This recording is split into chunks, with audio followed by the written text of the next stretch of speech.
नमस्कार दोस्तों, कैसे हैं आप? उम्मीद करता हूँ अच्छे होंगे। जैसा आपने थंबनेल में देखा कि पाकिस्तान के कायदे-आज़म यूनिवर्सिटी ने पाकिस्तान में सभी कॉलेजों में होली उत्सव मनाने को बैन कर दिया है। वो इसलिए किया है, उनका कहना है कि हम इस्लामिक कंट्री है और हमारे देश में हिंदुओं का त्योहार नहीं मनाना चाहिए। आपको याद दिलाता हूँ दोस्तों कि पाकिस्तान में हिंदुओं को उनके खुद के त्योहार मनाने के लिए मनाही है, वो अपने खुद के त्योहार नहीं मना सकते हैं दोस्तों। तो ऐसे देश से हम क्या उम्मीद कर सकते हैं कि वहाँ ये सब नहीं होगा। एक यूट्यूबर सना अहमद ने, मैं आपको बताऊं, उन्होंने एक पब्लिक रिएक्शन लेने की कोशिश की। पब्लिक रिएक्शन में उनको क्या क्या बातें सुननी पड़ी, आइए मैं आपको सुनाता हूँ। पाकिस्तान के सभी विश्वविद्यालयों में होली का त्योहार पूरी तरह से बैन कर दिया गया है। दरअसल इस्लामाबाद की कायद-ए-आज़म यूनिवर्सिटी में हजारों छात्रों के होली खेलने का वीडियो वायरल हुआ था। इस पर पूरे पाकिस्तान में इस मामले को लेकर जमकर बवाल मचा था। दरअसल आमतौर पर रंगों का ये खूबसूरत त्योहार मार्च में मनाया जाता था, लेकिन विश्वविद्यालय बंद होने के कारण इसे जून में मनाया गया था। होली मनाने के लिए यहाँ पढ़ने वाले सभी धर्मों के छात्र एक साथ नजर आए थे। पाकिस्तान में अल्पसंख्यकों पर होने वाला अत्याचार किसी से छिपा नहीं है। पाकिस्तान में हिंदुओं को खुलकर अपने त्योहार मनाने की आजादी भी नहीं है। इसकी मिसाल पाकिस्तानी उच्च शिक्षा आयोग का वो फैसला है। एक पाकिस्तानी शख्स ने महिला यूट्यूबर सना अमजद से बात करते हुए को कहा कि होली पर बैन लगाने वाला फैसला सही था, हम इसका सपोर्ट करते हैं। पाकिस्तान एक इस्लामिक नियमों को मानने वाला देश है।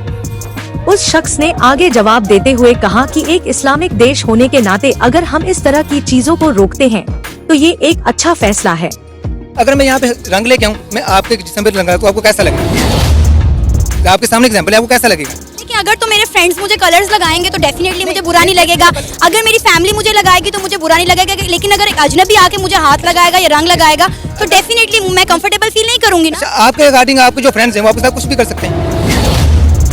ये कलर फेस्टिवल तो बहुत छोटी बात है। हमारी यूनिवर्सिटी में, इंस्टीट्यूशन में और सोसाइटी में जो कुछ हो रहा है, आप अकॉर्डिंग टू इस्लाम के अकॉर्डिंग टू हो रहा है, नहीं हो रहा। बहुत इससे भी वियर्ड और अजीबोगरीब सिनेरियो चीज़ें हो रही हैं। तो ये कहना कि इस चीज़ को हम इसलिए कर रहे हैं कि इसलिए इस्लाम को नुकसान हो रहा है या कोई ऐसा, तो ऐसा कोई मतलब नहीं है। बस अपने आप को सेटिस्फाई करना चाहते हैं कुछ लोग। हिंदू रिलीजन का एक वो है, अपना त्यौहार है और हम उसको मना रहे हैं अपनी यूनिवर्सिटीज़ में, तो that is totally not acceptable. उससे बेहतर मैं यही समझता हूँ कि हम लोगों का यही होता कि यूनाइटेड पाकिस्तान रहता, कायदे-आज़म को इसको डिवाइड करने की ज़रूरत नहीं थी। देखिए, इंडिया की यूनिवर्सिटी में भी तो बहुत ज़्यादा इस्लामी त्यौहार सेलिब्रेट किए जाते हैं ना।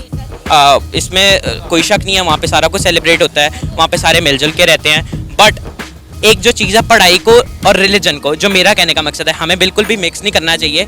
और मेरे मुताबिक तो जो नॉर्मल इवेंट्स होते हैं यूनिवर्सिटीज़ में वो भी नहीं होने चाहिए।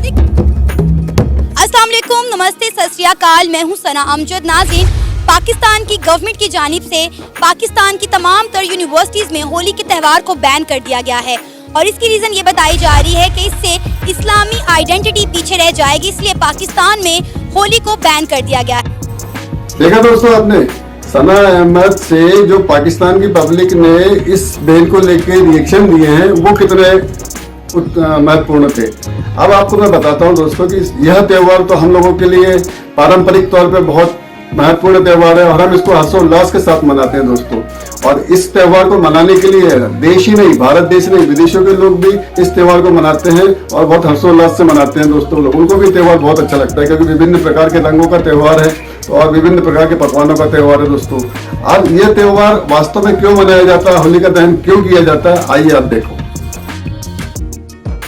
होलिका दहन क्यों मनाया जाता है? होली हिंदू समुदाय के सबसे महत्वपूर्ण त्योहारों में से एक है।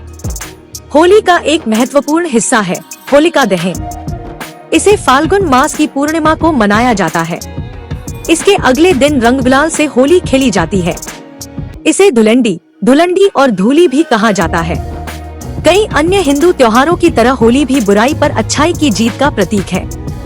होलिका दहन की तैयारी त्योहार से 40 दिन पहले शुरू हो जाती है। लोग सूखी टहनियाँ, पत्ते जुटाने लगते हैं। फिर फाल्गुन पूर्णिमा की संध्या को अग्नि जलाई जाती है और मंत्रों का उच्चारण किया जाता है। दूसरे दिन सुबह नहाने से पहले इस अग्नि की राख को अपने शरीर लगाते हैं, फिर स्नान करते हैं। होलिका दहन का महत्व है कि आपकी मजबूत इच्छा शक्ति आपको सारी बुराइयों से बचा सकती है। हिंदू धर्म में कई प्रमुख व्रत एवं त्योहार हर्षोल्लास के साथ मनाए जाते हैं, जिनमें होली पर्व का विशेष महत्व है। होली पर्व की शुरुआत वास्तव में होलिका दहन से होती है। पुराणों में होलिका दहन के संदर्भ में नारायण भक्त प्रहलाद की कथा को वर्णित किया गया है, जिसमें बताया गया है कि कैसे अत्याचारी राजा हिरण्यकश्यपु ने पुत्र की हत्या के लिए षड्यंत्र रचा था, जो भगवान नारायण की कृपा से सफल नहीं हो पाया। भारत के विभिन्न हिस्सों में होलिका दहन को छोटी होली और होलिका दीपक के नाम से भी जाना जाता है। साथ ही इस पर्व के आध्यात्मिक और वैज्ञानिक कारण दोनों छिपे हुए हैं। होलिका दहन बुराई पर अच्छाई की जीत के पर्व के रूप में मनाया जाता है। लेकिन आप जानते हैं कि हमारे देश में जो भी त्योहार मनाया जाता है उसके पीछे कोई ना कोई कारण या कोई ना कोई पौराणिक कथाएं अवश्य होती है। मैं आपको बताता हूं कि अभी तक के आपने जितने बार भी कहानियां सुनी होगी होलिका को लेके, प्रहलाद को लेके, हिरण्यकश्यप को लेके, लेकिन मैं आपको एक ऐसी कहानी बताता हूं जो हमारे इतिहास में है और जिसके कारण भी होलिका उत्सव मनाया जाता है। वो कहानी मैं आपको आगे सुनाता हूँ। और ये त्योहार की खूबसूरती ये है कि हमारे देश के अलावा विदेशों में भी ये त्योहार बहुत प्रचलित है। और बरसाने का मथुरा के त्योहार की तो क्या कहने, वहाँ की होली का आनंद तो सभी लोग लेना चाहते हैं। पहले आप ये कहानी सुनिए जो हमारी पौराणिक कथाओं में। होलिका दहन की पौराणिक कथा। होलिका दहन का पौराणिक महत्व भी है। इस त्योहार को लेकर सबसे प्रचलित है प्रहलाद, होलिका और हिरण्यकश्यप की कहानी है। इसके अलावा एक कम प्रचलित कहानी है जिसे बहुत कम लोग जानते हैं। होलिका दहन से जुड़ी एक कहानी। युधिष्ठिर ने कृष्ण से पूछा कि फाल्गुन पूर्णिमा को प्रत्येक गांव एवं नगर में एक उत्सव क्यों होता है, प्रत्येक घर में बच्चे क्यों क्रीड़ामय हो जाते हैं और होलिका क्यों जलाते हैं, उसमें किस देवता की पूजा होती है, किसने इस उत्सव का प्रचार किया, इसमें क्या होता है और यह अडाड़ा क्यों कही जाती है। होलिका दहन से जुड़ी एक कथा भगवान श्री कृष्ण ने युधिष्ठिर को सुनाई। श्री राम के एक पूर्वज रघु के राज में ढोंढा नामक एक असुर नारी थी, जिसे श्री ब्रह्मा ने वरदान दिया है कि उसे देव, मानव आदि नहीं मार सकते हैं और न वह अस्त्र शस्त्र या जाड़ा या गर्मी या वर्षा से मर सकती है, किंतु श्री ब्रह्मा ने इतना कह दिया है कि वह क्रीड़ायुक्त बच्चों से भय खा सकती है। वह नगरवासियों पर तरह तरह के अत्याचार करती। उसे कोई मार भी नहीं सकता था क्योंकि उसने वरदान का कवच पहन रखा था। उसे सिर्फ बच्चों से डर लगता। एक दिन गुरु वशिष्ठ ने बताया कि उस राक्षसी को मारने का उपाय बताया। उन्होंने कहा कि अगर बच्चे नगर के बाहर लकड़ी और घास के ढेर में आग लगाकर उसके चारों ओर नृत्य करें तो उसकी मौत हो जाएगी। फिर ऐसा ही किया गया और राक्षसी की मौत के बाद उस दिन को होलिका उत्सव के रूप में मनाया जाने लगा। होलिका दहन की कथा सबसे प्रचलित कथा। सतयुग में महर्षि कश्यप की कई पत्नियां थी, जिनमें से एक दिति भी थी। दिति के गर्भ से ही जन्मे बच्चों को दैत्यों की संज्ञा दी गई थी। उसकी कोख से मुख्यतः 2 बालक व एक बालिका का जन्म हुआ था, जिनके नाम हिरण्यकश्यप, हिरण्याक्ष व होलिका था। इन दोनों दैत्यों का वध भगवान विष्णु को अलग अलग अवतार लेकर करना पड़ा था, जिनमें से हिरण्याक्ष दैत्य का वध भगवान विष्णु के वराह अवतार ने, तो हिरण्यकश्यप दैत्य का वध नरसिंह अवतार ने किया था। किंवदंतियों के अनुसार पृथ्वी पर हिरण्यकश्यप 3 लोकों पर शासन करता था, जो भगवान विष्णु का सबसे बड़ा शत्रु माना जाता था। उसने अपने राज्य में सभी को यह आदेश किया था कि कोई भी ईश्वर की पूजा नहीं करेगा, लेकिन उसका पुत्र प्रहलाद भगवान विष्णु का परम भक्त था। जब हिरण्यकशिपु ने अपने पुत्र को भगवान की पूजा करते हुए देखा तो उससे सहा नहीं गया और अपने ही पुत्र को दंड देने की ठान ली। हिरण्यकशिपु ने प्रहलाद को कई बार कष्ट देना चाहा, लेकिन भगवान विष्णु ने हर समय प्रहलाद का साथ दिया। होलिका ने भगवान ब्रह्मा की कठिन तपस्या की थी और उनसे एक विशिष्ट वरदान प्राप्त किया था। दरअसल होलिका को भगवान ब्रह्मा से यह वरदान प्राप्त था कि कोई भी अग्नि उसे कभी जला नहीं पाएगी। इसी के साथ ब्रह्मा ने कहा था कि यह वरदान तभी प्रभावी होगा जब वह इसे स्वयं की रक्षा करने या दूसरों की भलाई करने के उद्देश्य से प्रयोग में लाएगी। अंत में अत्याचारी राजा हिरण्यकश्यप ने अपनी बहन होलिका से मदद मांगी।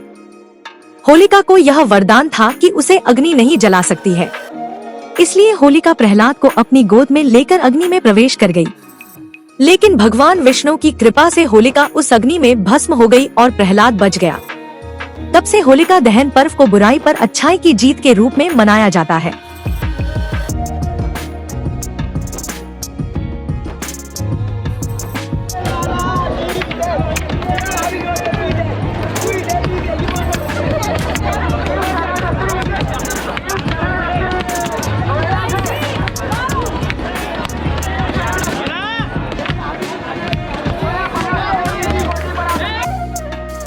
आपको जानकारी देने में हमने पूरी सतर्कता बरती है। आपको वीडियो अच्छा लगा हो तो सब्सक्राइब, लाइक और शेयर जरूर करें। धन्यवाद।